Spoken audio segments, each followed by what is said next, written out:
Beggar twins carry bricks on construction site to survive.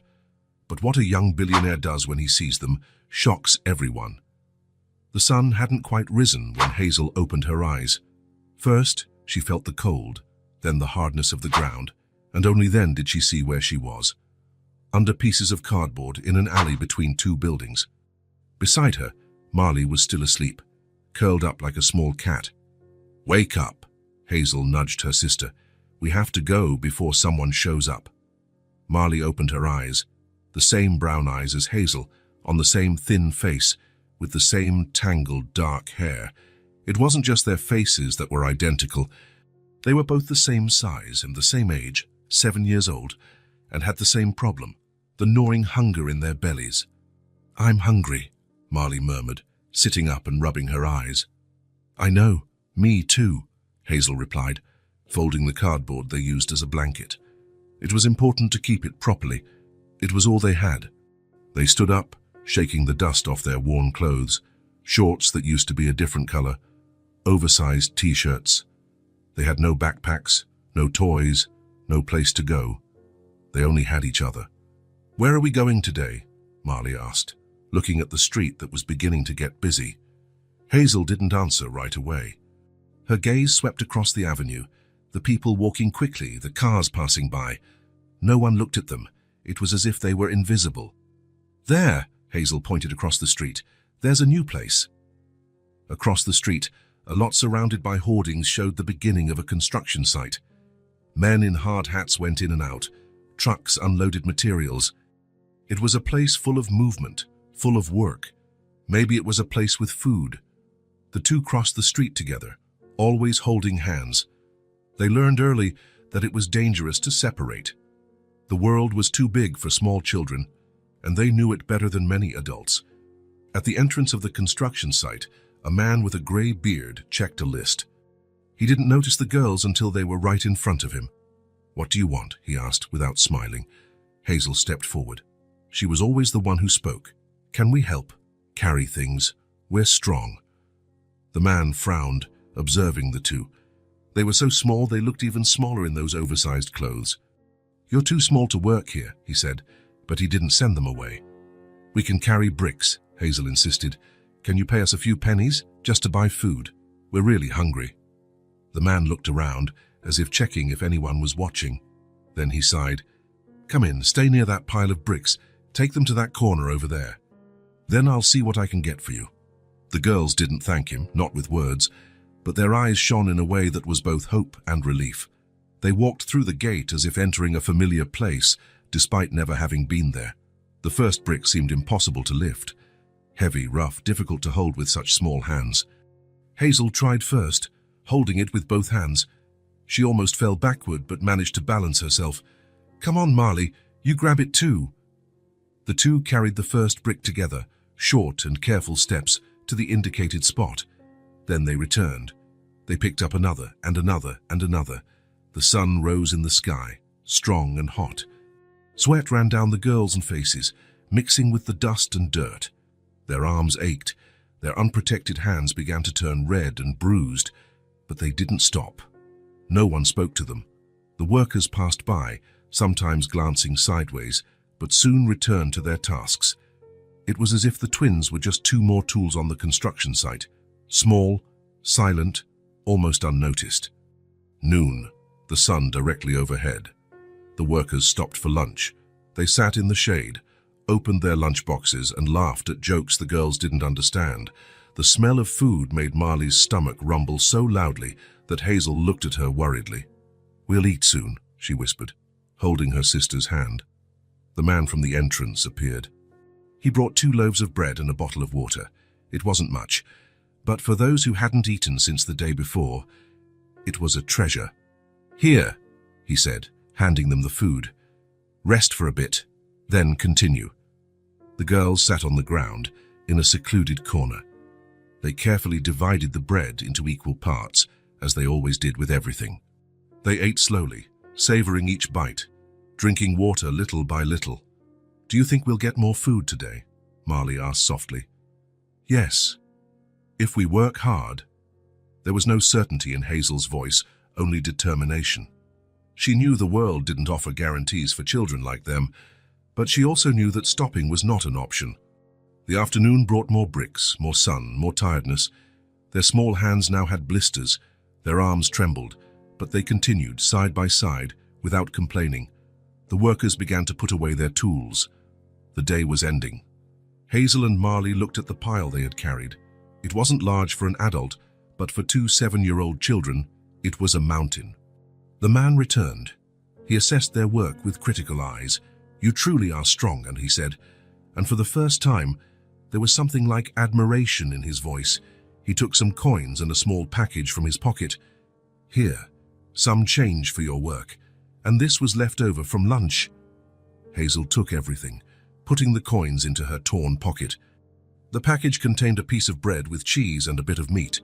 It wasn't much, but it meant they wouldn't go to sleep hungry. "Can we come back tomorrow?" she asked. "We need more change to buy food." The man hesitated, then nodded.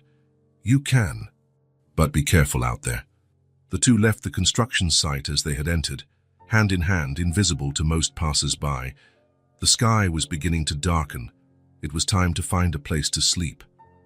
"Where are we staying tonight?" Marley asked. Hazel looked around. She knew the streets well. She knew where it was dangerous, where it was more or less safe. "In that park. There's a bench behind the trees. Almost no one goes there." They walked in silence, too tired to talk. When they reached the park, they sat on the bench. They shared the sandwich, eating with the same calmness as before, savoring every taste. Night fell completely. The city lit up, but not for them. Their world was dark, cold, hard. Hazel hugged Marley, who was already starting to drift off to sleep. "Tomorrow will be better," she whispered, but she didn't know if she believed it. She closed her eyes, feeling the weight of her sister against her shoulder. They had no blanket, no bed, nothing but that bench and each other. But for now it was enough to survive until the next day. For two children with empty hands and almost always empty stomachs, surviving one day was already a victory. Logan Hart didn't usually walk the streets of that neighborhood. His days were normally divided between meetings in mirrored conference rooms, lunches at expensive restaurants, and travel in private jets. As the founder and CEO of Hart Technologies, he had turned an idea into a billion-dollar empire before the age of 35. The whole world knew his name, his company, his fortune. But that morning, Logan wanted to walk. Simply walk, without a driver, without assistance, without a schedule.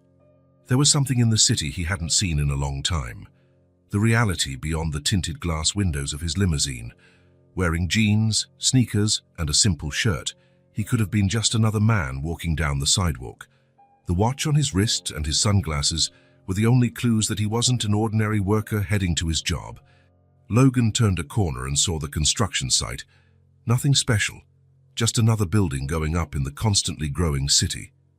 He was about to continue on his way when something caught his eye.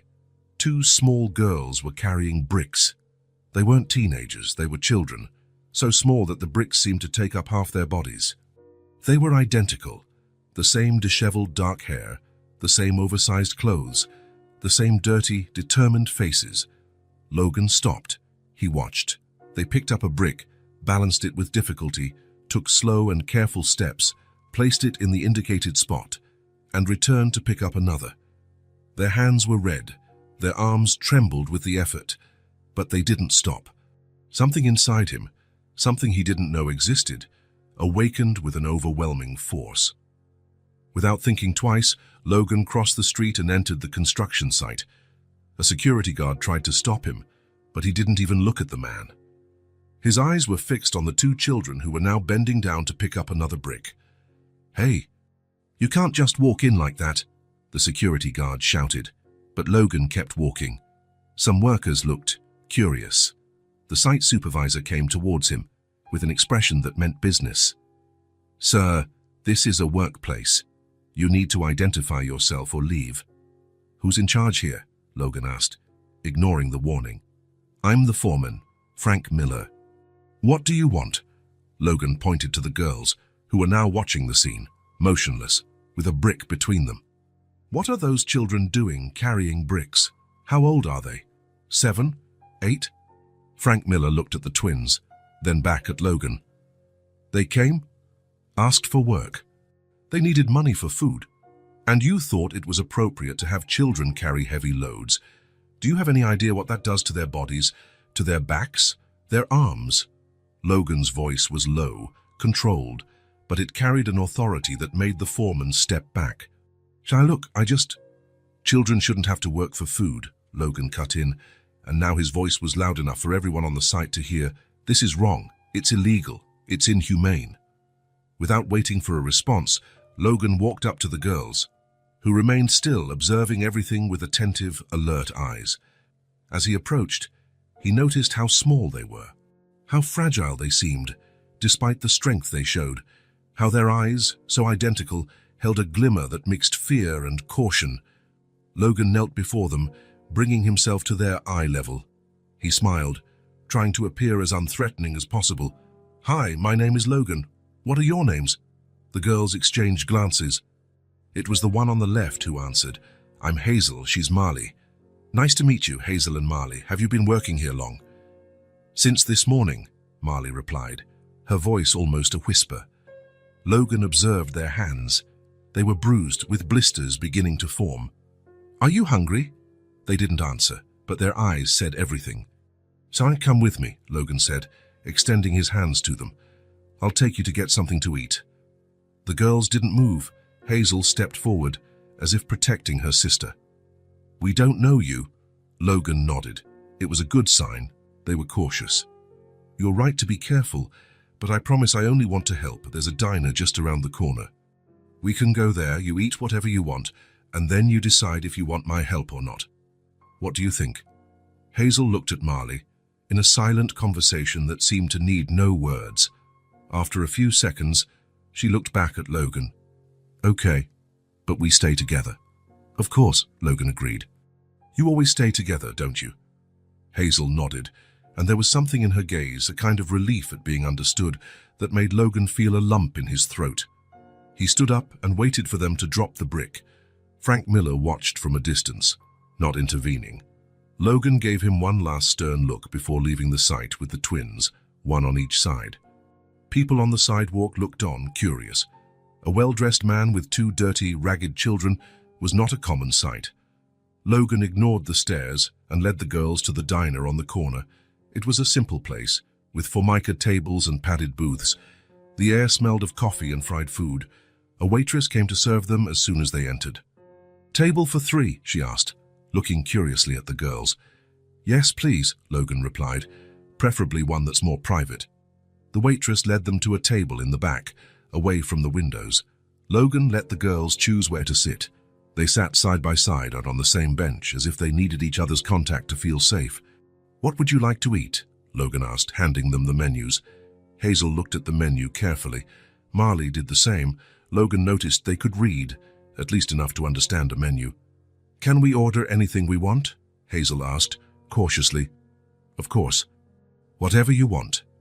When the waitress returned, Hazel ordered a hamburger with fries for each of them and 2 chocolate milkshakes. Logan only ordered a coffee. As they waited, an uncomfortable silence settled. The girls looked around, observing every detail of the diner, every person who entered and left. Logan watched them, noting their synchronized movements, the way they seemed to communicate without words. "You're twins, aren't you?" he asked, trying to start a conversation. "Yes," Hazel replied. "Identical twins. We were born on the same day." "How old are you?" 7. Logan felt something tighten in his chest. 7 years old. 7-year-old children shouldn't be carrying bricks on construction sites. They shouldn't be dirty and bruised. They shouldn't have that look, a look he had seen in many adults who had faced too much. The food arrived. The girls looked at the plates with an intensity that told Logan more than any words could, but they didn't attack the food as he expected. Instead, they looked at each other, then at Logan, as if asking for permission. "You can eat," he said softly. "It's all for you." They began to eat. Slowly at first, almost ceremoniously, but soon hunger spoke louder.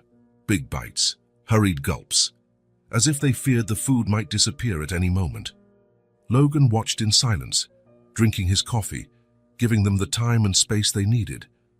When they finished, completely clearing their plates, Logan noticed that their faces were different.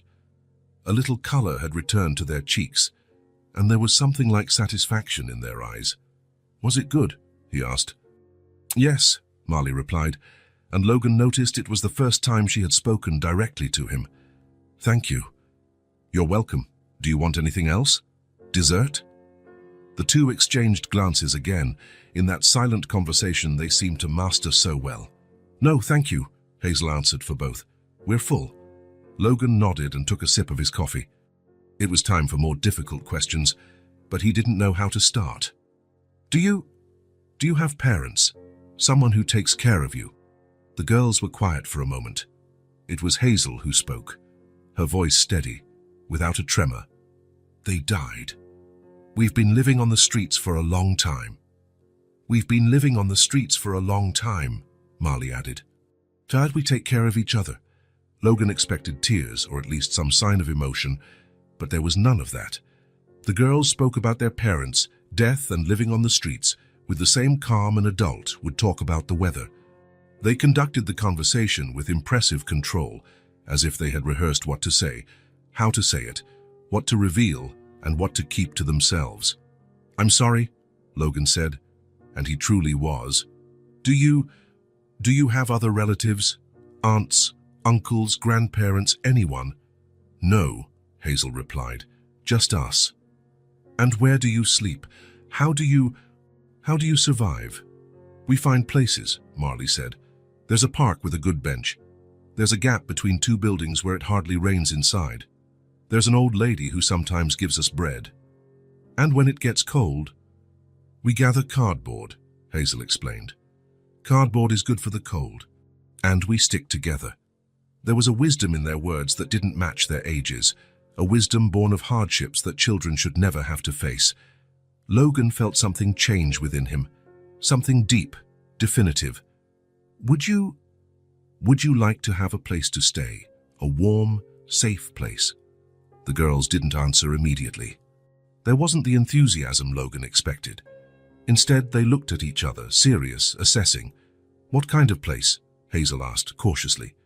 "My home," Logan replied. "I have a big apartment with empty rooms. You could stay there, at least for now. You'd have beds, food, clean clothes." "Why?" Marley asked, and there was genuine confusion in her voice. "Why would you help us?" The question caught Logan by surprise. Why? He hadn't stopped to think about it. It had been an impulse, a feeling, something he couldn't fully explain even to himself. Because you're children," he finally said. "And children should have a home, someone to take care of them. They shouldn't be working on construction sites or sleeping on park benches." The girls considered his words. Once again, they exchanged glances that seemed to contain entire conversations. "And what would you want in return?" Hazel asked, and there was a hardness in her voice that hit Logan like a punch. A hardness that said that, in her 7 years of life, she had already learned that nothing in the world was truly free. "Nothing," Logan replied, firmly. "Absolutely nothing in return. I just want to help. You can stay for as long as you need. If you don't like it, if you don't feel comfortable, you can leave whenever you want." The girls didn't seem convinced. Logan didn't blame them. At that moment, he realized they weren't asking for help. They were used to not having it, perhaps even used to not trusting, to not expecting anything from anyone. "Look," he said, leaning slightly over the table, "I understand you don't know me. You have no reason to trust me, but at least tonight, wouldn't you like to sleep in a real bed? Take a hot shower, have dinner at a table, just for tonight. Tomorrow, if you want to leave, I won't stop you." Hazel looked at Marley's bruised hands, then at her own. She looked at their dirty clothes, at the floor beneath their feet. When she looked back at Logan, there was something different in her eyes. Not hope, not yet, but perhaps the consideration that hope could exist. "Just for tonight," she finally said. "Just for tonight," Logan agreed, knowing it wasn't true, knowing that something fundamental had changed the moment he saw those two children carrying bricks, knowing he would never be the same. He called the waitress, paid the bill, and stood up. The girls followed him, still together, still cautious, but willing to take a step towards the unknown. When they left the diner, The afternoon sun was shining brightly. Logan looked at the two small figures beside him, dirty, bruised, tired, but somehow whole, somehow strong. "Let's go," he said, and extended his hands to them. After a moment of hesitation, each took one of his hands. Their hands were small, calloused, warm. Logan squeezed them gently, feeling the weight of this responsibility, this commitment he had just made. They began to walk down the sidewalk, towards a life none of them could have imagined that morning. Logan's apartment occupied the top 2 floors of one of the city's most elegant buildings. When the private elevator opened directly into the living room, Hazel and Marley froze at the entrance, unsure what to do. "You can come in," Logan said softly. "This is where I live." The girls took hesitant steps, as if treading on unfamiliar ground, and indeed they were. The wooden floor shone so brightly they could see their reflections in it. Floor-to-ceiling windows revealed a panoramic view of the city. Furniture that looked like it had never been used decorated the immense space. "It's very big," Marley whispered to her sister. But Logan heard, "Yes, it's too big for just one person," he replied with a small smile. "I'll show you where you'll be staying." He led them down a wide corridor to a room with 2 twin beds. The room, like the rest of the apartment, was minimalist but cozy. White walls, light blue sheets, a large window overlooking the city park. "This will be your room if you want it," Logan said. "The bathroom is that door there. It has clean towels, soap, shampoo, everything you need." The girls looked around with a mixture of fascination and distrust.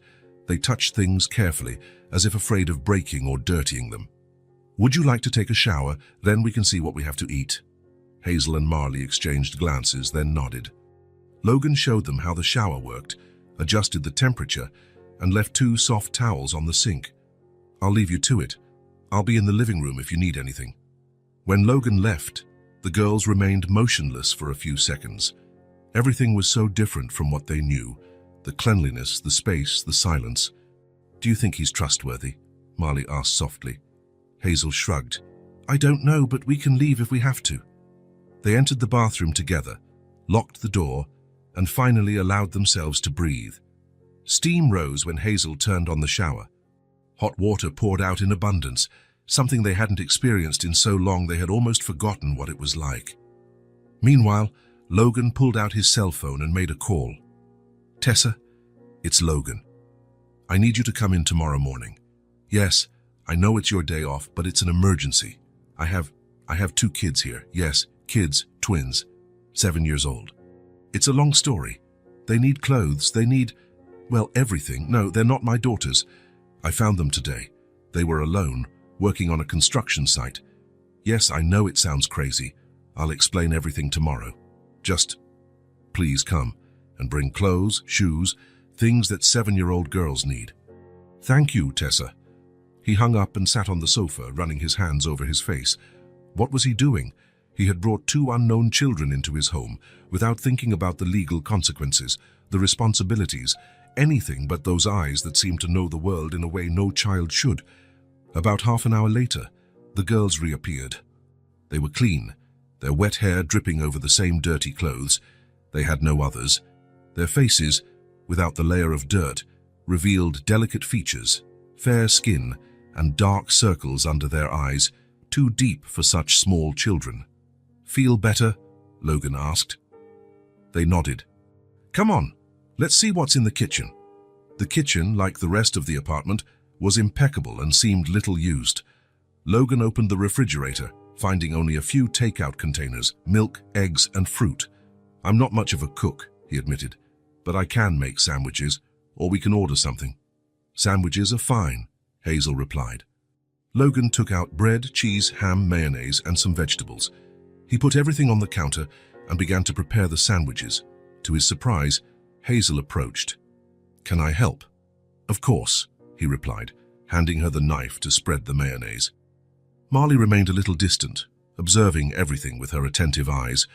She noticed every detail: how Logan handled the food, how he organized things, how he looked at them when he thought they weren't noticing. They ate at the kitchen island, sitting on tall stools. The girls ate slowly, savoring each bite, even though they had already had lunch at the diner. Logan wondered how long it had been since they had eaten regularly. "Are you sleepy?" he asked when they finished. Hazel shook her head.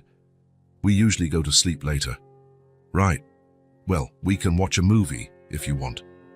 The idea of watching a movie seemed to intrigue the girls.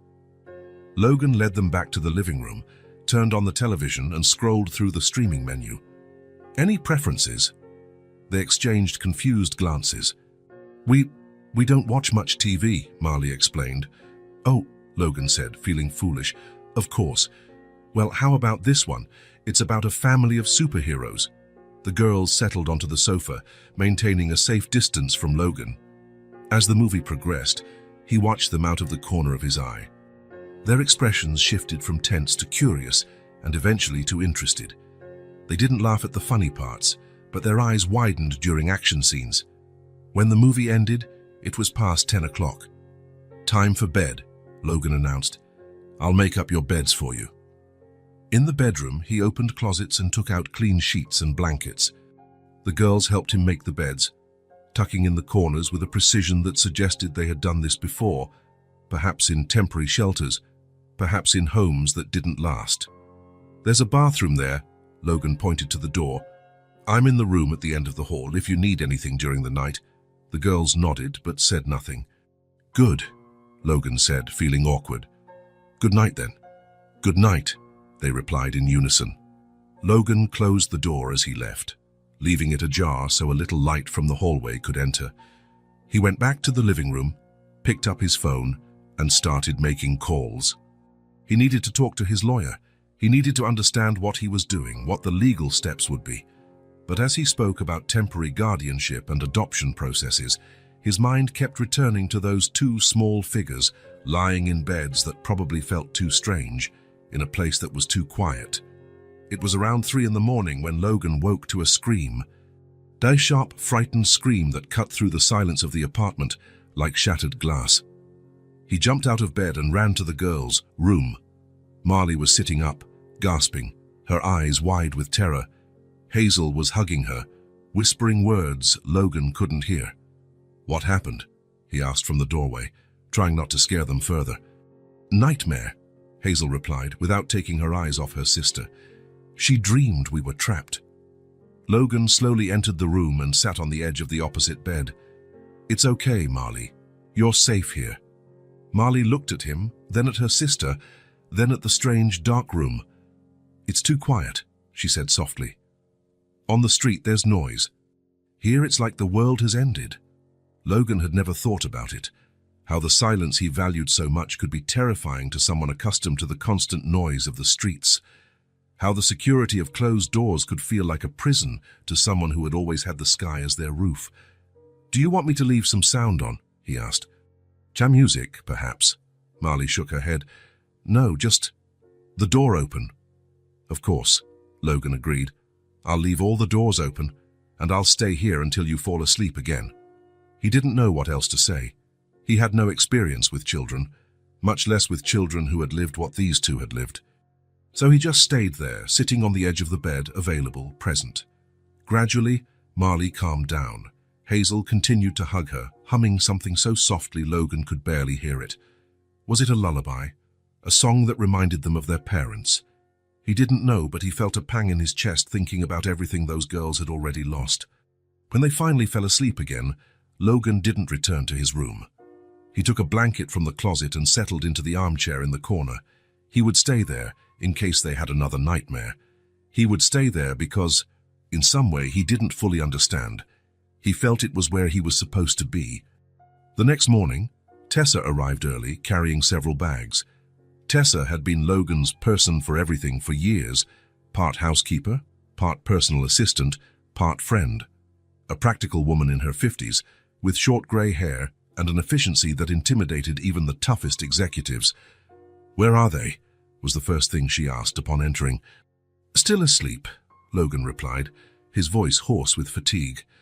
"They had a rough night." Tessa examined him with critical eyes. "You look terrible." "Thanks. I'll make coffee," she said, heading to the kitchen. "Meanwhile, tell me exactly what happened." Logan followed her, and as she prepared the coffee, he told her everything. The construction site, The girls carrying bricks, the conversation at the diner, the decision to bring them home. Tessa listened without interrupting. When he finished, she pushed a cup of coffee towards him. So you, a single man with no experience with children, decided to bring 2 street children home? Yes, without thinking about the legal, social, or emotional consequences. Yes, Tessa nodded slowly. Good, Logan blinked, surprised. Good. Yes, good. You finally did something impulsive that doesn't involve buying a company or an island. Something human. She took a sip of coffee. What do you plan to do now? I don't know, Logan admitted. I have a board meeting today. I can't miss it. I thought you could stay with them, help them get settled. I bought some clothes online last night. They should arrive today. And I called my lawyer to see what the legal options are. And long-term. Logan hesitated. I don't know. But I can't just put them back on the street, Tessa. No, you can't, she agreed. Well, let's take it one step at a time. I'll stay with them today. We'll establish a routine, see what they need. You take care of the legal stuff in your empire. At that moment, a small noise made them both turn. Hazel and Marley were standing at the kitchen entrance, observing the adults with their attentive and cautious eyes. Good morning, Logan said, trying to smile naturally. This is Tessa. She'll be with you today while I take care of some work things. Tessa approached and bent down slightly to be at the girl's height. Hello, Hazel and Marley. Logan told me about you. I'm happy to meet you. The girls didn't respond verbally, only nodded. Their eyes studied Tessa with an intensity that made her feel completely transparent. You must be hungry, she said, turning to the stove. How about pancakes for breakfast? As Tessa prepared the pancakes, Logan observed how the girls moved around the kitchen. Hazel identified the smell of cinnamon even before Tessa added it to the batter. Marley analyzed the new adult with such a keen eye that she seemed to read her soul. After breakfast, Logan needed to get ready to leave. He put on one of his expensive suits, grabbed his briefcase, checked emails on his phone, his normal routine, but something was different. He felt the girl's eyes following him, watching every movement. I'll be back late this afternoon, he said, stopping at the door. Tessa will take good care of you. Are you really coming back? Marley asked, and there was something in her voice, not accusation but genuine doubt, as if departures without return were common in her experience. I will, Logan promised, feeling the weight of that simple word. This is my home. And now it's yours too, for as long as you want to stay. The girls didn't smile, didn't show relief or gratitude. They just nodded, accepting the information, but clearly reserving judgment until they saw if the promise would be kept. As he drove to the office, Logan realized he was thinking about the girls every few minutes. How were they adapting? Would Tessa gain their trust? Would they be scared in a place so different from everything they knew? At the board meeting, the acquisition of a promising startup was being discussed. Logan would normally be completely focused, asking incisive questions, analyzing every detail. But today his mind was divided. Logan, what do you think? His CFO's question brought him back. Sorry, can you repeat the last part? His CFO looked surprised. Logan Hart never asked for anything to be repeated. He was always attentive, always 3 steps ahead of everyone in the room. The meeting continued, but Logan realized that something fundamental had changed. Time now had a different rhythm for him. It was no longer measured only in fiscal quarters and growth targets. It was measured in small moments. 2 girls having breakfast in his kitchen, a nightmare in the middle of the night, a promise to come home. When he finally returned to the apartment, it was already past 7 in the evening. He found Tessa in the living room, organizing some new clothes that had arrived. The girls were sitting on the floor, Hazel drawing in a sketchbook, Marley silently observing. How was your day? Logan asked, putting his briefcase on the sofa. Productive, Tessa replied. We bought some basic things, explored the apartment. Hazel has a talent for drawing, we discovered. Logan approached to see what Hazel was drawing. It was a portrait of Tessa, surprisingly detailed for a 7-year-old. That's amazing, Hazel. She didn't thank him, just kept drawing, but Logan noticed her shoulders relaxed a bit when she heard the compliment. After Tessa left, promising to return the next morning. Logan tried to maintain a conversation during dinner. He asked what they had done during the day, if they liked their new clothes, if they needed anything else. The answers were short, precise, without apparent emotion, but he was beginning to notice small signs. How Hazel leaned slightly towards her sister when she felt insecure, how Marley watched the exits from the room, how both seemed to communicate through glances and small gestures. It wasn't coldness he saw in them, Logan realized. It was protection. It was the calluses that form over repeated wounds. They were children who had learned very early that the world was not safe, that adults leave, that promises are broken. Logan began to understand. They weren't cold. They were hardened. And as he watched them eating quietly at his too large table in his too quiet house, he felt a determination grow within him. These girls deserved more than just to survive. They deserved to live, to trust, perhaps even one day to believe that not all adults disappear, that not all homes are temporary. He didn't know how to make that happen. He didn't know if he was the right person to try, but he knew, with a certainty he had never felt before, that he was willing to try. 2 weeks had passed since Hazel and Marley arrived at Logan's apartment. 2 weeks of discoveries, adjustments, and learning for all three of them. The first time Logan took the girls clothes shopping was a revelation. The mall was enormous, full of lights, music, and people.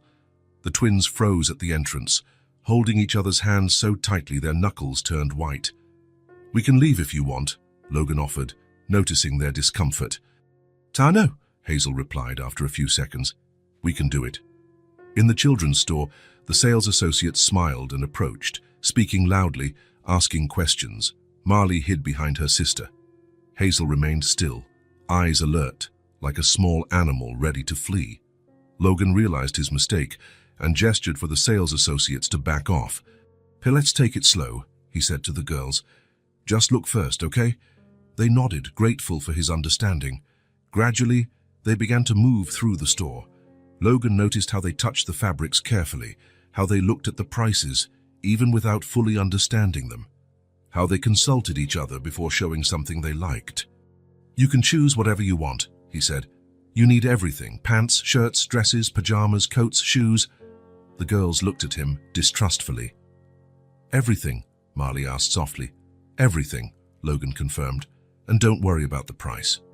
Even with this permission, the twins' choices were modest, simple, practical clothes, nothing flashy.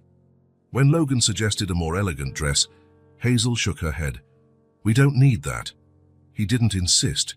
He was learning not to force things, to respect their pace, to understand that every choice carried the weight of a life he was just beginning to comprehend. On the way back, they passed a toy store. Logan stopped at the display window. "Do you want to go in?" The girls exchanged glances, surprised by the question. "What for?" Hazel asked. The simplicity of the question caught Logan off guard. What for? Because children like toys, because playing is part of childhood, because it was normal. But normal for him wasn't normal for them. "To choose some toys," he replied. "Things for you to have fun with." The idea of fun seemed strange to the twins. On the street, there was no time for that. Every moment was dedicated to survival. "Could they be books?" Marley asked shyly. "Of course," Logan smiled. "Books are great, but we can also look at other things." The toy store was a new world for the girls. Their eyes widened at the amount of colors, shapes, and possibilities. Logan watched them with fascination, trying to imagine what it would be like to see all that for the first time. Hazel was drawn to a set of colored pencils and drawing pads. Marley stopped in front of a globe that lit up. "Do you like geography?" Logan asked her. Marley shrugged. "I don't know. But it's beautiful to see the whole world at once." The answer, so simple and profound, struck Logan in a way he didn't expect. Of course, a child who had lived on the streets, limited to a few safe blocks, would marvel at the idea of seeing the whole world. They left the store with the pencils and pads for Hazel, the globe for Marley, and also some children's books. 2 teddy bears, chosen by Logan, not them, a board game, and a 1,000-piece puzzle. At the apartment, the girls opened the bags carefully, as if the gifts might disappear at any moment. Marley turned on the globe, and watched the soft lights illuminate the continents. Hazel opened the set of pencils and touched each one, feeling the colors even before using them.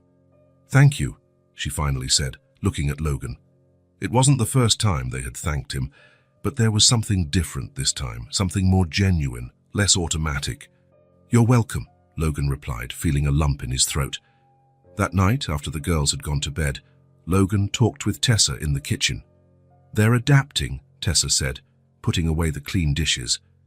"But they still have many scars, Logan. Scars we can't see." "I know," he sighed.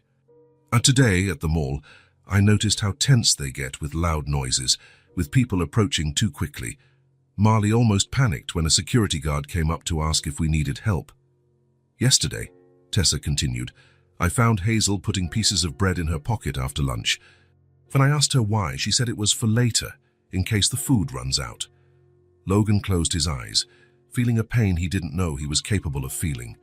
The idea of children worrying about their next meal, of children who didn't believe that food would be there when they were hungry again. "What can I do, Tessa?" "What you're already doing," she replied. "Give them time. Safe time. Safe time." The words stayed with Logan long after Tessa left. It was something he had never needed in his life of privilege, the certainty that tomorrow would be as safe as today, that the ground wouldn't disappear beneath his feet, that the people who mattered would still be there. In the following days, Logan reorganized his priorities. He cancelled trips, rescheduled meetings, delegated tasks he once considered essential. His assistant at the office was perplexed by the change, but Logan offered no detailed explanations. How to explain that two small children had entered his life and turned everything upside down? At home, he learned to navigate the girls' needs, often by trial and error. He discovered that Marley woke up startled by the sound of thunder, clutching her sister, trembling. He discovered that Hazel became vigilant when strangers entered the apartment, always positioning herself between visitors and Marley. He discovered that both of them hid food, not just bread, but fruit, cookies, anything non-perishable, in different places in their room. He never mentioned these hiding places. He understood it was a form of control, of security. Instead, he began leaving small baskets of fruit and snacks in their room, easily accessible. "In case you get hungry during the night," he would say casually. One afternoon, Logan returned early from the office and found the living room in complete chaos. Cushions on the floor, books scattered, drawing papers everywhere. In the middle of this improbable scene, Hazel and Marley were building what looked like a fort with sheets stretched between the sofa and the coffee table. His first instinct was irritation. The apartment had always been an example of minimalist organization, but then he heard something that was still rare, the sound of Marley's laughter, light and genuine. "What are we building here?" he asked, putting his briefcase on a chair. The girls started, their laughter vanishing instantly. "Sorry," Hazel said, already starting to pick things up. "We'll clean it all up." "No," Logan quickly said. "You don't have to clean it up. I just want to know if I can help." They looked at him, confused. "You're not mad?" Marley asked. "Why would I be mad?" "Because we made a mess." Logan looked around at what he would have previously considered an unacceptable invasion of his perfect order. Now he saw only signs of life, of presence, of children being children. "I'm not mad," he said, and realized it was true. "In fact, I think this fort needs a few more pillows. I can get some from my room." The relief on their faces was like a ray of sunshine after a storm. When Logan returned with the pillows, he found Hazel adjusting one of the sheets that served as the fort's roof. "It'll be more stable if you attach it here," he suggested, indicating the lamp beside the sofa. Together, the three worked on the fort's structure. Logan held up sheets, while Hazel gave instructions, and Marley organized the interior with cushions and pillows. "What are we going to do inside the fort?" he asked when they finished. "Jarida," Marley replied, picking up one of the books bought at the toy store. "We can read stories." They squeezed inside the fort. Logan bent in an uncomfortable position to fit in the space, the girls sitting cross-legged in front of him. Marley handed him the book, a collection of folk tales from various parts of the world. "Will you read?" she asked. "Of course," Logan agreed, opening the book. "Which story do you want to hear first?" Hazel pointed to a colorful illustration of a firebird, That one. Logan began to read, his voice filling the small, cozy space they had created together. He noticed how the girls gradually relaxed, how their shoulders dropped, how their eyes lost that constant vigilance.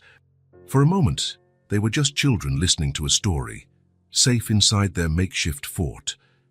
When he finished the first story, he looked up and saw that Marley had fallen asleep, her head resting on a pillow, her face serene as it rarely was when she was awake. Hazel watched her with a protective gaze that Logan knew well. "She's asleep," Hazel whispered. "Yes," Logan whispered back. "Do you want me to read another one to you?" Hazel hesitated, then nodded. As he read the second story, Logan realized something important. He was happy. Not the kind of happiness he felt when closing a big deal or being recognized for his professional achievements. It was something simpler and, at the same time, more profound. Something that had to do with that makeshift fort, with the soft sound of Marley's sleeping breath, with Hazel's attentive eyes following every word he read.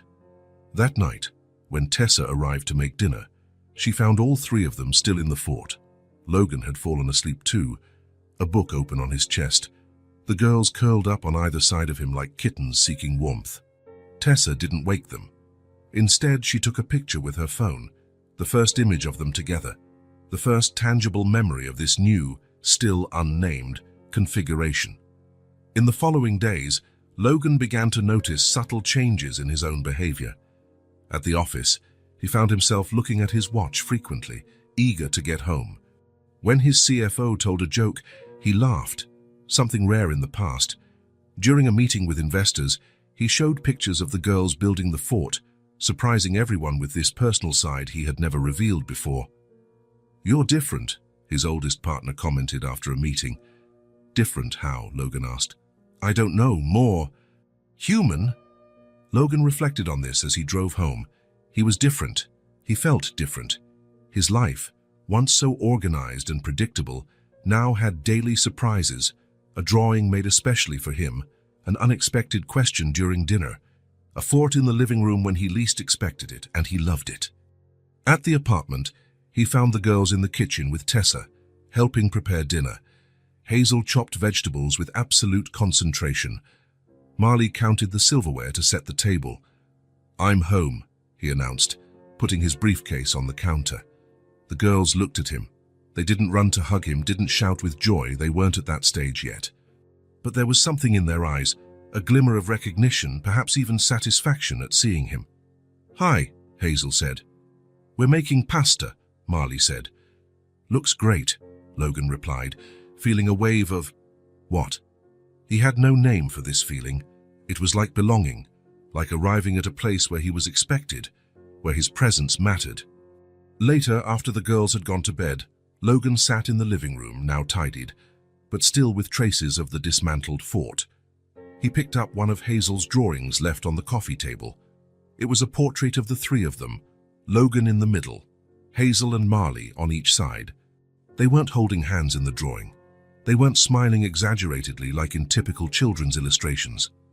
They were just together, side by side, under the same roof. Logan ran his fingers over the drawing, feeling the texture of the paper, the marks of the colored pencils. Something was happening inside him, something he hadn't planned, something he wasn't prepared for. He didn't know what to call this new feeling, but he knew what he felt. These girls mattered. They mattered more than any business, any contract, any figure in his bank account. He carefully put the drawing in his briefcase to take it to the office the next day. Her visible reminder that his life now had a different purpose, a different rhythm, a different meaning. The girls' invisible scars were still there. The fear of sudden noises, the distrust of strangers, the hunger held in their eyes. Logan knew it would take time, perhaps years, for those scars to begin to fade. But now he understood that time was exactly what he could offer them. Safe time, predictable days, reliable routines, the certainty that the ground would not disappear beneath their feet. And in the process of offering that to them, he was receiving something equally valuable, the chance to be more than a successful businessman. The chance to be important in someone's life, not for what he possessed, but for what he could give.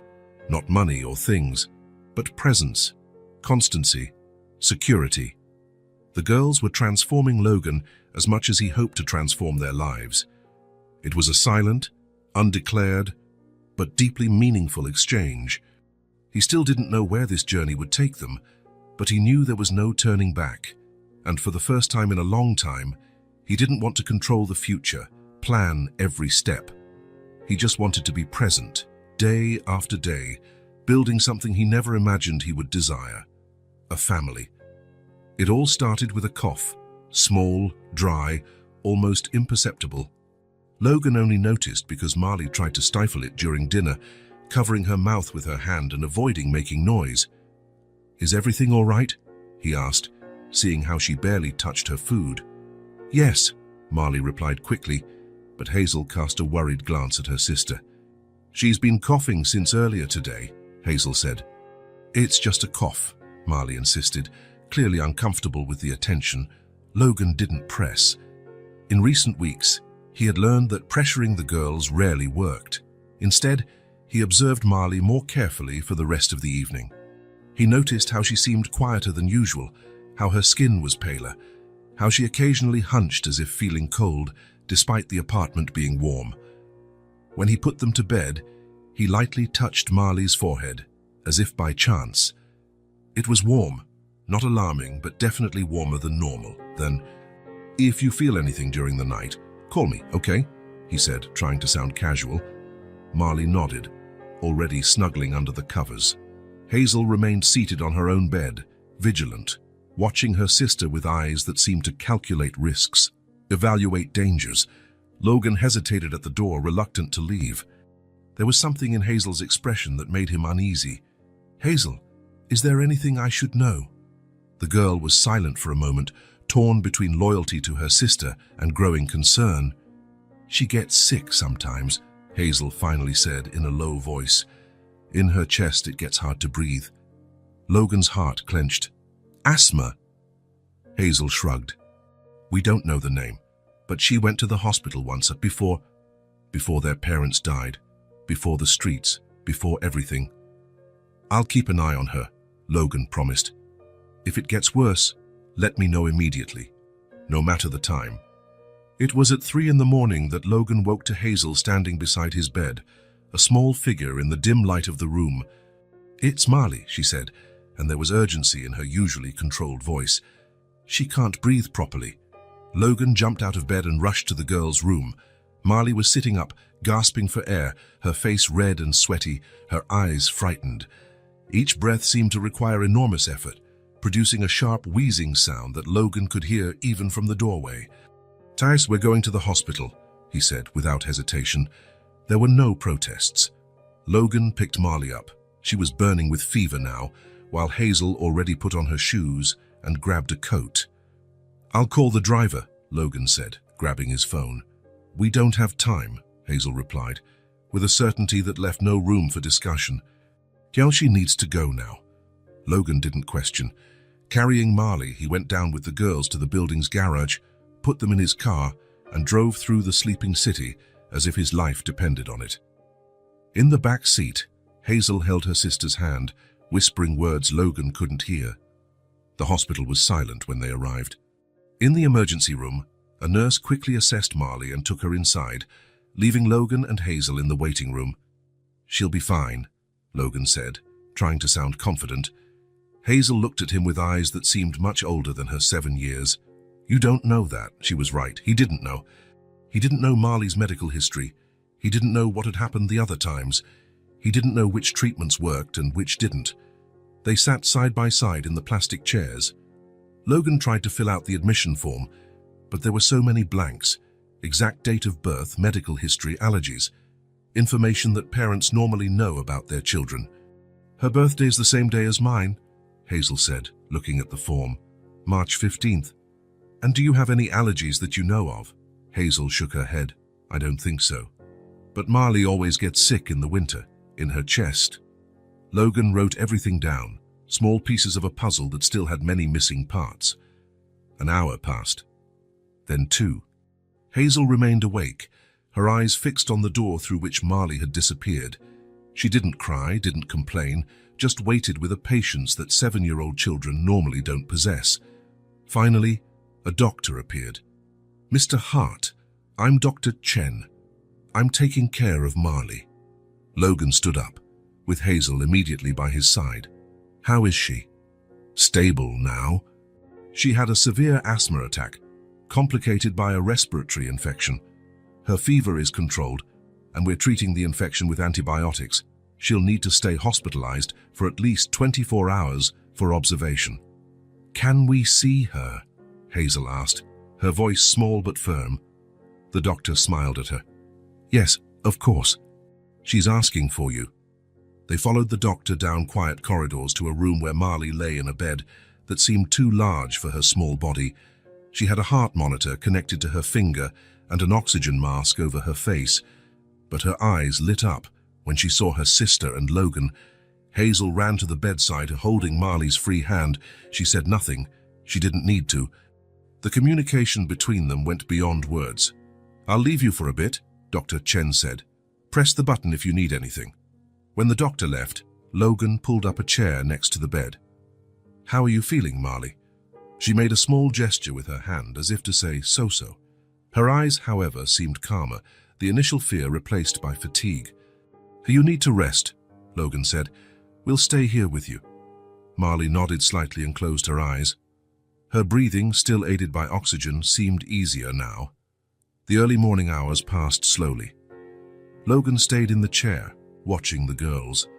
Hazel had climbed into the bed beside her sister, careful not to touch any tubes or wires. Eventually, both fell asleep, Hazel with a protective arm over Marley, even in sleep maintaining her guard. In the silence of the hospital room, lit only by the faint glow of the monitors, Logan watched the two, so small in the big bed, so vulnerable and ewe at the same time, so strong together. The connection between them was palpable, something forged not just by blood ties, but by shared experiences, by pains lived side by side, by a mutual understanding that went beyond words. They were just children, but they had already built something that many adults never achieved. An unbreakable bond, absolute loyalty, an understanding that needed no explanations.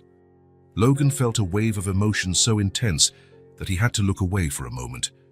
When he looked back at the girls, a realization hit him with full force. They already had a world of their own, a world built between the two of them, a world that survived the streets, hunger, abandonment. They didn't need him to create something new for them. They just needed a safe place to shelter the world they had already created. A roof, walls, warmth, food, security, basic things that should never have been denied to them. And perhaps, with time, with patience, they would let him into that world too. Not to change it or control it, but to be a part of it, to add him to the perfect equation that already existed between them. The nurse came in to check Marley's vital signs, moving silently so as not to wake the girls. She wrote something on the chart and smiled at Logan. "Beautiful family," she commented softly. Logan didn't correct her. Family. The word echoed in his mind, foreign and at the same time strangely right. When the nurse left, he went back to observing the sleeping twins. Hazel had unconsciously moved closer to her sister, as if even in sleep she needed to be sure Marley was okay, was there, was breathing. Logan thought of all the nights they must have spent like this, alone protecting each other, with no one to protect them both. The idea physically hurt him. "Never again," he whispered in the almost empty room. "You will never be alone again." It was a promise, to them, to himself, to the universe that had put these children in his path. A promise he knew would change his life forever, and one he didn't regret for a second. The sun began to rise, sending the first rays through the hospital window. A new day. The beginning of something Logan still didn't fully understand, but which he felt with absolute certainty. They already had a world. Now they would have a home to shelter it. 3 days later, Marley was discharged from the hospital. The scare had passed, but it left its marks, not only in the medical recommendations Logan carefully kept, but in the dynamic between the three of them. Something had changed during those nights at the hospital, An invisible barrier had fallen. Perhaps it was shared fear, perhaps revealed vulnerability, or simply the time spent together in a moment of crisis. Whatever it was, Logan felt they had crossed an important threshold. Back at the apartment, they established a new routine. Marley needed to use an inhaler twice a day and take antibiotics for another week. Logan rearranged his work schedule to be present for every dose, every meal, every important moment. One quiet afternoon, while Marley rested on the sofa, leafing through an atlas Logan had bought, Hazel approached him in the kitchen. She was serious, as she always was when she had something important to say. "Logan," she began, using his name, something that still sounded formal in her voice, but which was a step forward from the first few days when she barely called him anything. "Are we going to study one day?" The question caught him off guard. Amidst all the concerns about health, safety, and basic well-being, formal education had not been his immediate priority. "Do you want to study, go to school?" Hazel nodded, her eyes revealing an intensity Logan knew well. "We know how to read a little. Mom taught us before she left, but there's a lot we don't know." Logan sat at the kitchen table and gestured for Hazel to sit too. She obeyed, placing her small hands on the polished surface of the table. Would you like to go to school, both of you?" "Yes," Hazel replied without hesitation. Marley wanted to be a doctor when she was younger, after what happened to Mom, and doctors need to study a lot. The simplicity of the declaration, the clarity of the childhood dream that survived even the streets, hit Logan like a punch. These girls hadn't just lost a roof, food, security. They had lost access to the future that all children deserve to imagine for themselves.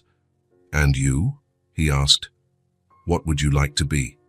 Hazel shrugged, as if she had never really considered the question. "I don't know, but I want to learn everything, to be able to take care of Marley better." Always her sister first. Always the protector role. "I'll arrange that," Logan promised. "I'll research schools, see what's needed to enroll you." Hazel's eyes lit up in a way he rarely saw. "When?" "I'll start today." That night, after the girls had gone to bed, Logan began his research. He quickly realized that the situation was more complicated than he imagined. To enroll the girls in a school, he would need documents, birth certificates, vaccination records, proof of previous residence, school transcripts, documents that possibly didn't exist or, if they did, were inaccessible. Logan called his lawyer, waking him despite the late hour. "Michael, I need your help with a delicate matter." He explained the situation, the girls, their story, the lack of documentation. "Logan," Michael replied after a long silence, "do you realize the legal situation you've put yourself in? You have 2 children of unknown origin living in your home without any legal guardianship. This could be interpreted as—" "I know exactly how it can be interpreted," Logan interrupted him. "But I don't regret it. They needed help. I helped. Now I need to legalize the situation so they can study, have access to healthcare, have a normal life. It's going to be a long and complicated process. First, we need to find any official records for them, find out if they were registered at birth, if they attended any school, if they have other living relatives. Then, we need to determine their current legal status and request temporary guardianship for you while the process runs." "How long will that take?" "Months, in the best-case scenario. Maybe years." Logan closed his eyes, feeling the weight of the bureaucracy, of the laws created to protect children who, in this specific case, could end up harming them. What about school? They can't wait years. There are alternative schools, homeschooling programs, temporary options until we legalize the situation. "I'll research and send you some options tomorrow." When he hung up, Logan remained in the dark living room thinking. Hazel's simple question had opened a door to a future he hadn't fully considered yet, a future where the girls would grow up, learn, develop their own dreams and ambitions, a future that went far beyond the next day, the next meal. For the first time, Logan allowed himself to envision this future in concrete detail. Hazel and Marley in school uniforms, carrying backpacks. Marley growing up, perhaps really becoming a doctor one day. Hazel discovering what she wanted beyond protecting her sister. Both of them developing friendships, participating in activities, having a normal childhood, or as normal as possible, considering everything they had already been through. It was a future he desperately wanted for them, and he was willing to face any bureaucracy, any system, to make it a reality. In the following days, Logan immersed himself in research and meetings. He visited private schools where the lack of documentation could be temporarily circumvented. He spoke with homeschooling specialists. He hired tutors to assess the girls' current educational level. The assessment revealed what he already suspected. Despite being able to read at a basic level, they had large gaps in their education. Years on the streets had stolen from them the classroom time that other children took for granted. While waiting for the legal processes to move forward, Logan transformed one of the rooms in his apartment into a study space. He filled shelves with textbooks, storybooks, encyclopedias, atlases. He bought a whiteboard, comfortable desks, all kinds of school supplies. On the first day with the tutor, a young teacher named Eleanor, the girls entered the study room with a mixture of nervousness and fascination. "Is all this for us?" Marley asked, looking at the colorful books. "Everything," Logan confirmed. "Elena will help you learn, so that when you enter school you'll be prepared." The first few weeks of study were a revelation for everyone. Logan, whenever possible, attended the lessons, observing how the girls absorbed knowledge with an eagerness that surprised even Elena. "They have an incredible capacity for concentration," the tutor commented one day. "Especially Hazel. I've never seen a child so determined to learn." But there were challenges too. Sometimes Marley would get frustrated with mathematical calculations and retreat into stubborn silence. Hazel occasionally got irritated when she couldn't understand a concept immediately, as if failing was not an option. It was during one of these difficult moments that Logan discovered the power of books, not textbooks, but storybooks. Marley had spent a particularly frustrating morning trying to understand fractions. After lunch, she refused to go back to the study room, hiding in her bedroom. Hazel, torn between her own lesson and concern for her sister, was visibly tense. Logan asked Elena to take a break and went to the girls' room, where he found Marley curled up on the bed, looking out the window. "Can I come in?" he asked gently. She shrugged, without looking at him. Logan sat on the edge of the bed. "Math can be tough." "I'm dumb," Marley murmured. "No, you're not," Logan replied, firm but gentle. "You're extremely intelligent. You're just learning something new, something you never had the chance to learn before." Marley continued looking out the window, inconsolable. Logan looked around the room, searching for something that might help. His eyes landed on the small bookshelf in the corner. He stood up, picked up a thin, colorful volume, and returned to the bed. "Hi, how about a story break?" The book was about a girl who discovered a secret garden. Logan began to read, his calm voice filling the room. Gradually, Marley turned to look at the illustrations. After a few minutes, Hazel appeared at the door, drawn by the story. Logan gestured for her to join them. The three sat on the bed, absorbed by the world created by the words. When Logan finished the first chapter, Marley was completely engrossed. "Will she be able to make the garden grow again?" she asked, her eyes now sparkling with curiosity. "We'll have to read the rest to find out," Logan smiled. "But you know what's interesting? To take care of a garden, you need to understand a little bit of math." "How so?" Hazel asked. "Well, you need to measure the space between plants, calculate how much fertilizer to use, divide the seeds." Marley's face showed understanding. "Like fractions. Exactly like fractions." After that day, books became an essential part of their routine, not just as learning tools, but as bridges between worlds, as comfort in difficult moments, as safe spaces where they could explore emotions without feeling vulnerable. Logan read to them every night before bed. They started with simple stories, then moved on to children's classics, each book opening new horizons, new possibilities. "Can we visit a library one day?"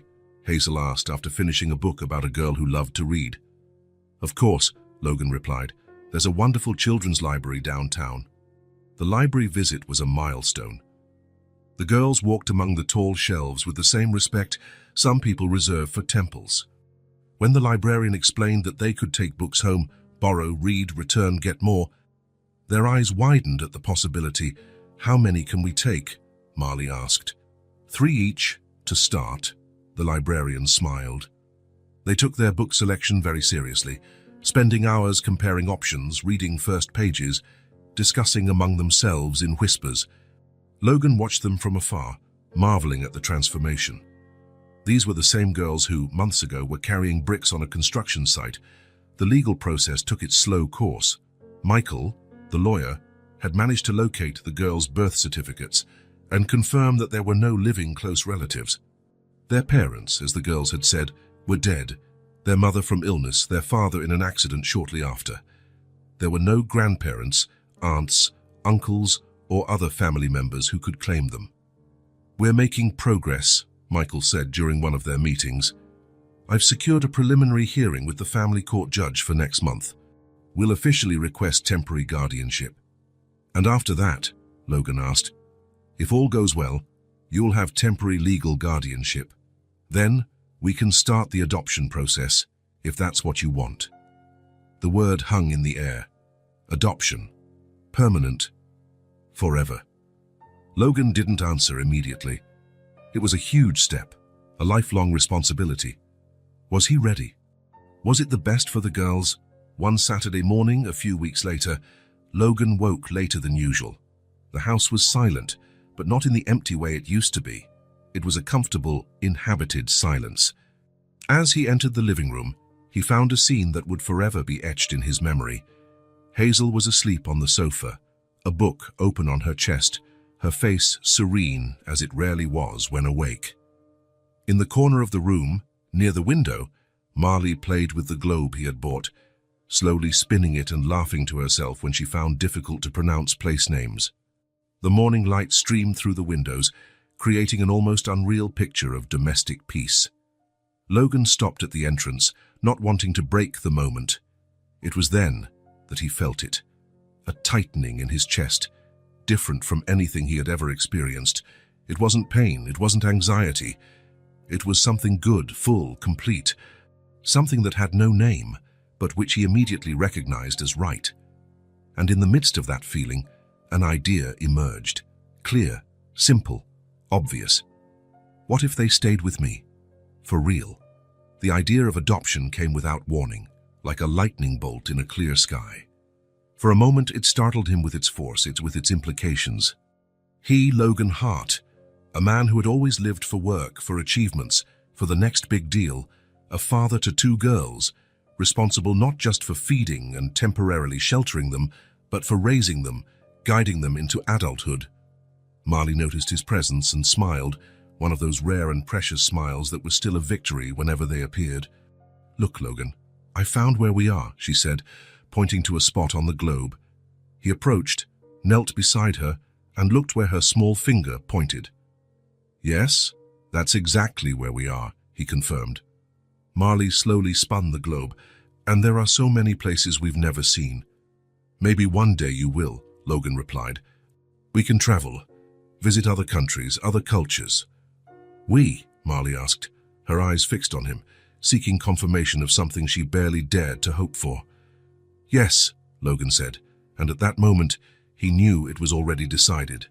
"Us. Together." Marley's smile widened, and she resumed spinning the globe, now pointing to distant places and asking, "Can we go here and here?" Logan answered every question, while in his mind he was already outlining the next steps. He would call Michael today. He would accelerate the process. He would do whatever it took, the possible and the impossible. Because those girls who had entered his life by chance were now his world, and he wanted to be theirs, not temporarily, not as a provisional solution, but forever. Family. The word that once sounded strange now seemed the only possible one. The family court was imposing, with marble columns and seemingly endless staircases. Logan, in his most formal suit, climbed the steps with determination. Beside him, Michael, his lawyer, carried a briefcase full of carefully organized documents. "Judge Peterson is known for being extremely strict in adoption cases," Michael commented quietly. "Don't be intimidated by his questions." The girls had stayed home with Tessa. This initial hearing was for adults only, a decision Logan contested, but ultimately accepted after Michael explained it was standard procedure. The courtroom was austere, dominated by a heavy wooden table where Judge Peterson, a man in his 60s with short grey hair and thin-rimmed glasses, examined documents with a severe expression. Mr. Hartwarp, the judge began after the initial formalities, I am reviewing your petition to adopt Hazel and Marley Lewis, 7-year-old twins, correct? Yes, Your Honor. I must observe that the circumstances of this case are unusual. You found these children at a construction site and took them into your residence without immediately notifying the authorities. This does not follow established protocol. Logan felt his stomach clench. Put that way, his actions seemed reckless, even suspicious. Your Honor, I acknowledge that I did not follow proper procedures initially. The girls were in imminent danger, malnourished, working illegally, unsupervised. My primary concern was to ensure their basic safety and well-being. Understandable, but problematic from a legal standpoint, the judge replied, leafing through more documents. I also see that you are single, have never been married, with no prior children or any significant experience with children. Correct? Yes, Your Honor. And until recently, you routinely worked over 70 hours a week as CEO of Heart Technologies. I have significantly reduced my working hours. I currently work about 40 hours a week, with a flexible schedule that allows me to be present for the girls. The judge studied him over his glasses. Mr. Hart, raising a child is an immense responsibility. Raising two, especially children, who have suffered significant trauma, is exponentially more challenging.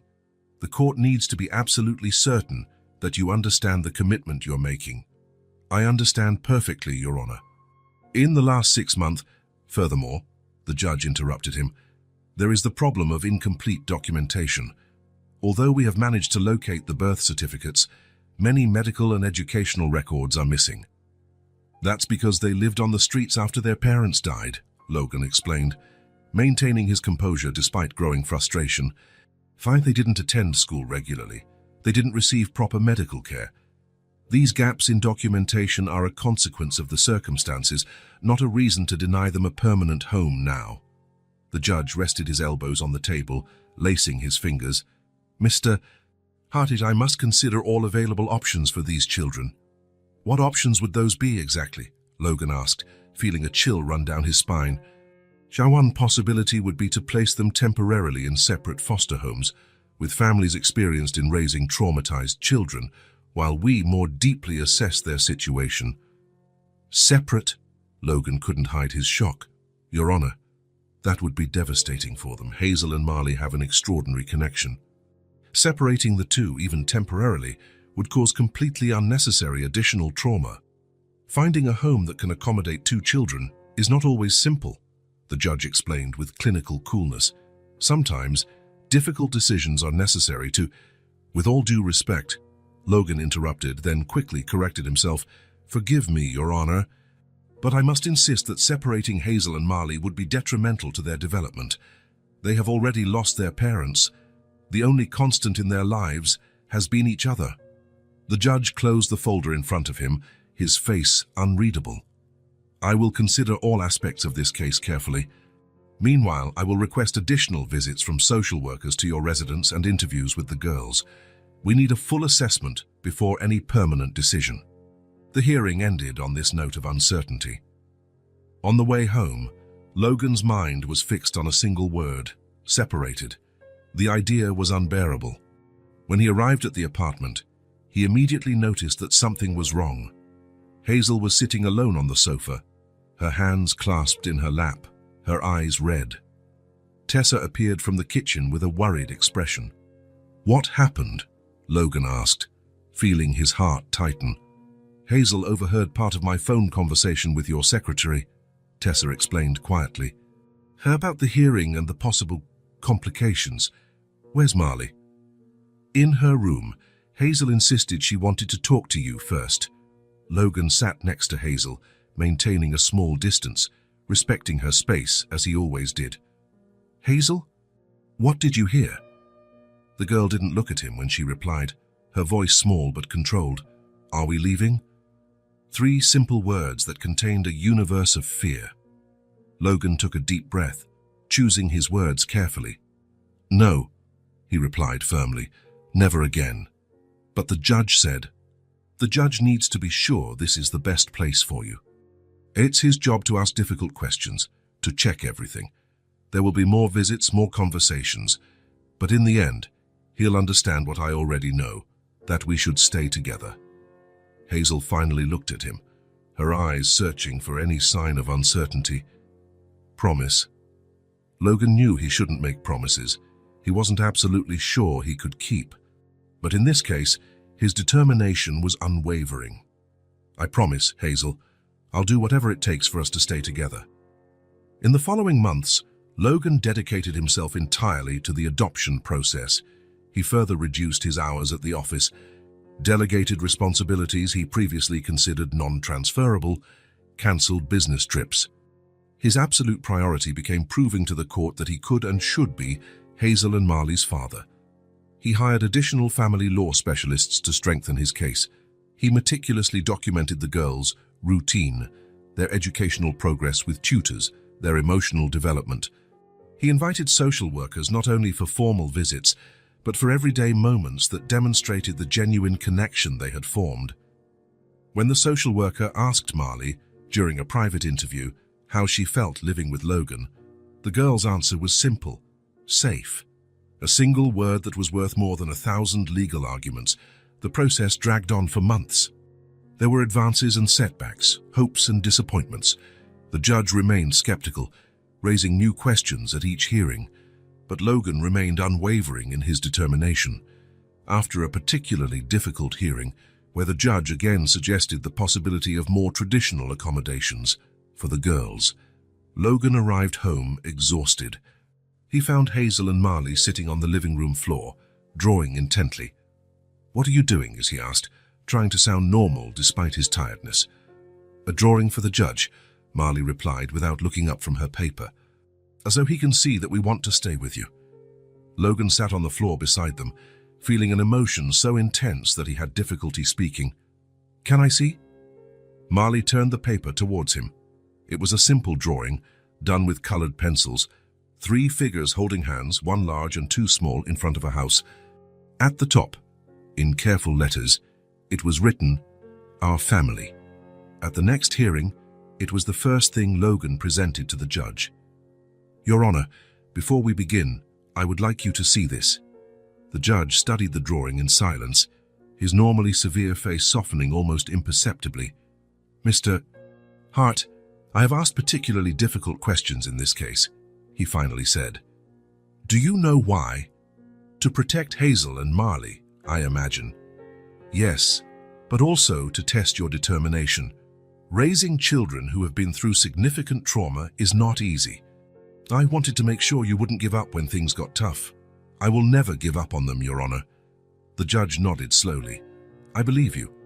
And based on all the evidence presented, the social workers and reports, and, yes, this drawing, I am ready to make my decision." 3 weeks later, Logan was again in court, this time with Hazel and Marley by his side, all 3 dressed formally. The girls were nervous, but determined. "Hazel and Marley," the judge said, looking directly at them, "I have only one question for you. Do you want Logan Hart to legally become your father?" The girls looked at each other, then at Logan, and finally at the judge. "Yes," they replied in unison, their voices small but firm. The judge smiled, for the first time in the entire process, and signed the document in front of him. "Therefore, by order of this court, I declare the adoption process concluded. Hazel and Marley, you are now, legally and officially, Hazel Hart and Marley Hart." At home, Tessa had prepared a small celebration. On the living room table, 2 carefully wrapped packages waited for the girls. They unwrapped the packages to find school uniforms, grey pleated skirts, white blouses, navy blue sweaters, with the Westlake Academy emblem embroidered on the chest. Logan picked up the uniforms, holding them carefully. "You've been accepted at Westlake. It's one of the best schools in the city. You start tomorrow." Hazel looked at the uniform, then at Logan, her eyes wide. "Are we really going to school?" she whispered, as if she feared that saying the words aloud might make the possibility disappear. Yes, tomorrow. The next morning, Logan took them to school. Dressed in their new uniforms, carrying backpacks they had carefully chosen, purple for Hazel, green for Marley, they walked with a mixture of nervousness and excitement. At the school gate, Logan knelt to be at their height. "Are you ready?" They nodded, holding their backpack straps tightly. "I'll be here to pick you up after class," he promised. To his surprise, both hugged him briefly before turning and walking together to their first class. Back at the apartment, now truly a home, Logan found the girls pasting colorful signs with their new names on their bedroom doors. Hazel Heart, decorated with stars. Marley Heart, adorned with small planets. On the refrigerator, held by colorful magnets, was a new drawing. Another portrait of the three of them, but this time inside the house, each with a smile on their face. At the top, in colorful letters, the words that summarized everything: "Family is when no one is afraid." Logan traced the letters with his fingers, feeling a peace he had never known before. The girls were right, as they always were, about the really important things. Family was not just a legal document or sharing a name. It was creating a space where fear had no place, where two girls who knew fear better than any child should, and a man who had never allowed himself to be truly vulnerable could, together, find something none of them had truly had before: a home, a family, a place to belong. If this story touched your heart, subscribe to the channel and turn on notifications so you don't miss the next ones.